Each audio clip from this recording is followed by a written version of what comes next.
One just wonders what would happen if Hoddle again picked him for the B team, who have a match on Tuesday week.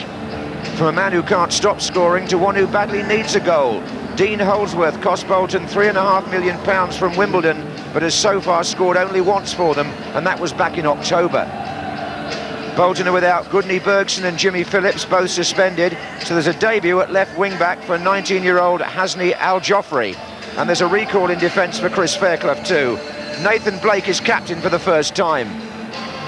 Blackburn keep the team that lost to Manchester United. Number 11 Jason Wilcox and number 15 Gary Flitcroft have more reasons than most to relish this local derby. Both were born quite close to Bolton's new stadium. But he's gone the other way towards Holdsworth. Header out by Wilcox. Gallagher.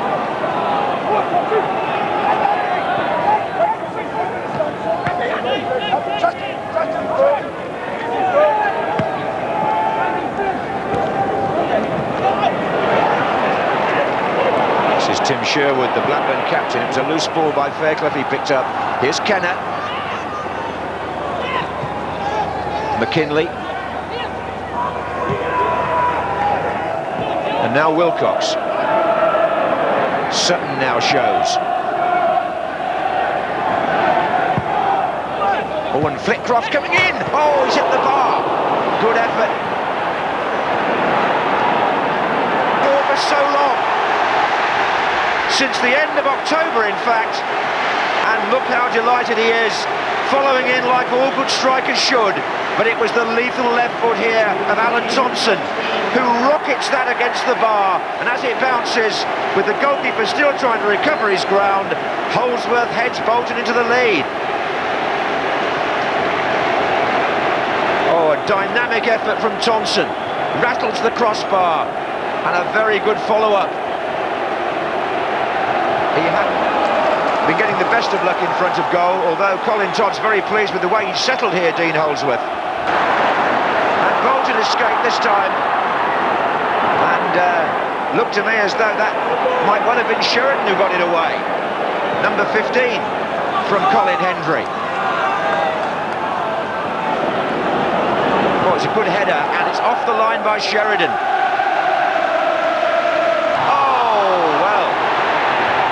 First of all, a real let-off for Stefan Onshow, but Nathan Blake knows that could and perhaps should have been 2-0. I wonder how costly it might be for Bolton. The Swiss defender here just didn't get proper contact, and Blake was away, but he tried to chip the goalkeeper, and it was a little too extravagant, the finish. And here's Wilcox at the other end for Blackburn. And Sutton's in there, and Gallagher's in there. If Blackburn had equalised, well, the Bolton captain would have felt doubly embarrassed. Here's the chest control by Sutton, but a good challenge by Fairclough there put Gallagher off. Duff in a good position here. Still Damien Duff, it's opened up for a deflection. Goal! I think it hit Andy Todd. It's 1-1, Damien Duff will claim it, but there was a pretty strong deflection on that which gave Keith Brannigan no chance. In the first place, they didn't close Damien Duff down well enough, the Bolton defence. Shouldn't have really been allowed this sort of room, but when he gets the strike in, number 17 in front of him is Andy Todd. Duff sends him one way, then he sends him the other, and yes, Todd's foot definitely diverts that shot past the despairing Brannigan into the corner, and Blackburn have equalised. 6 minutes into the second half, and we're going to see the arrival of Bob Taylor, who is on loan from West Bromwich Albion until the end of the season. Scored recently an important goal for Bolton at Old Trafford, and he goes on straight up front alongside Nathan Blake in place of the scorer Holdsworth. Come on, Bolton is the shout as the ball's floated forward towards Blake. And here's Bob Taylor. Good turn by Taylor. Good block by McKinley. And in it goes again for Blake to have a go at it. And also Franson. He's left. Here's Per Franson. It's a chance here. Maybe for Taylor. Taylor! Bolton are back in front. And it's Bob Taylor. Well taken indeed. as he's mobbed there. John Salako, the substitute, who's sharing a hotel with Bob Taylor and his family quite near the ground. And Taylor was really the man here who restores Bolton's hopes and optimism. Franson edged the ball onto him. That's a really good shot on the turn, squeezing it in the corner when there wasn't much room with which to beat Alan Fettis, but he did, perhaps through the legs of Duff. And it's Bolton 2, Blackburn 1. Now then, Franson on the break for Bolton.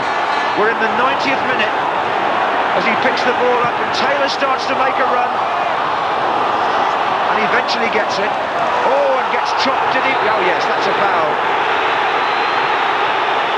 Bob Taylor is on the ground. They're saying Blackburn, he's made a lot of it. I think that might be Jason Wilcox again, who's already been booked. And off he goes. Wilcox sent off right on the 90th minute for a second bookable offence. And Colin Todd will know that they're now surely only a minute or so away. He must be checking the watch every few seconds. And hammered away by Sheridan for Bolton. And there it is! Bolton Wanderers take 3 points. Bob Taylor's winning goal, having come on as substitute, gives them a fighting chance of survival in the Premiership. Oh, a storming game here that kept the crowd mostly on their feet. And Colin Todd goes off knowing his team had to win today. They've managed it, having had the lead wiped out. They showed great character, and they'll need to show more of that in the games that remain. It's Bolton Wanderers 2, Blackburn Rovers 1. Player on loan comes on as sub and could change the face and the future of Bolton Wanderers. Well, that was part of the script. I mean, Dean Holsworth, we said he would go off with a hamstring at such and such a time, and Bob would come on. But no, I mean, Bob, I took him on loan again. He had been here for a month, then he had to go back, and I got him just before the deadline because he is a good player. He's played in the First Division, but he's worthy of his status in the Premiership. That's his second goal for us, and it could be a very valuable goal. The gaffer just wanted us to get the balls in the channels to turn them, because I think Blackburn, play with two at the back, the two centre halves marking the two strikers, and they leave themselves a bit flat. So if we could get the ball down the side, that was an option for us. And as I say, that's what I tried to do, and we did get a lot of joy from it. We've always believed that we're a better team than our position in the table shows. So we believe we can get out of this, but it doesn't help that Barnsley and keeps on winning. But all we can do is keep on winning and hoping that someone slips up. But we're confident we can get out of this position, and hopefully we do.